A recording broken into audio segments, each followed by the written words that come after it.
Hello everyone and welcome to this very generic French story. No, don't worry, I'm not being held at gunpoint. I'm not stressed. There are not two people that are holding me hostage right now, putting a microphone against my face. Life is fine. Long ago, there was a Frenchman named Mr. or Monsieur Lantin.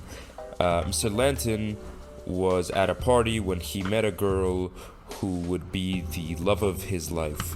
The girl's name was Miss Babyface.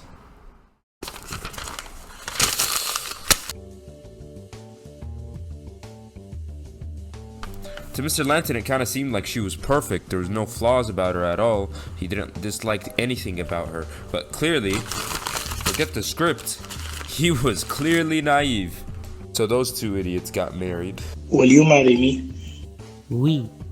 And 6 years later, Mr. Lantin finally found something wrong with his wife.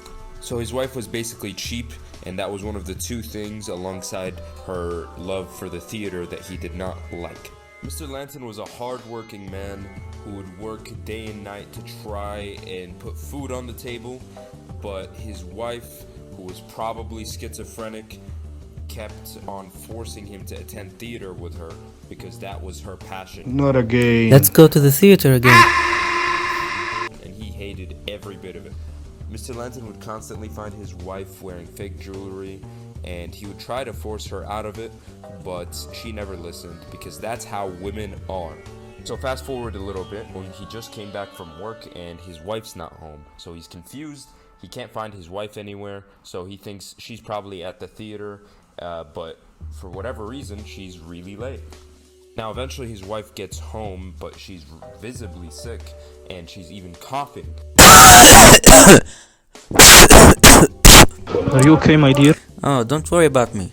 I'm fine. To no one's surprise, the wife was lying, and she had pneumonia. So obviously the pneumonia ended up getting to her, and she passed away. Following his wife's death, he was really depressed about it, and he was all over the place. Mr. Lantin was in severe debt and couldn't afford to live like this. He desperately tried to make money any way he could. Consider it your local 9-to-5 Subway job nowadays. And to clarify, no, Mr. Lantin was not at Subway. Subway was not a thing back then. So he thought, I'm gonna sell my wife's jewelry. It wasn't worth a whole lot of money, but surely I could get something out of it, right? Wrong.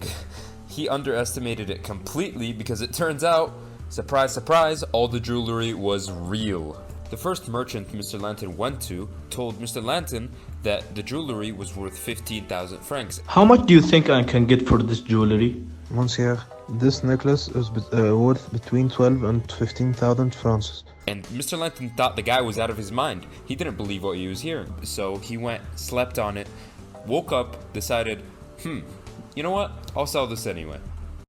Mr. Lantin, all this jewelry is worth over 196k francs.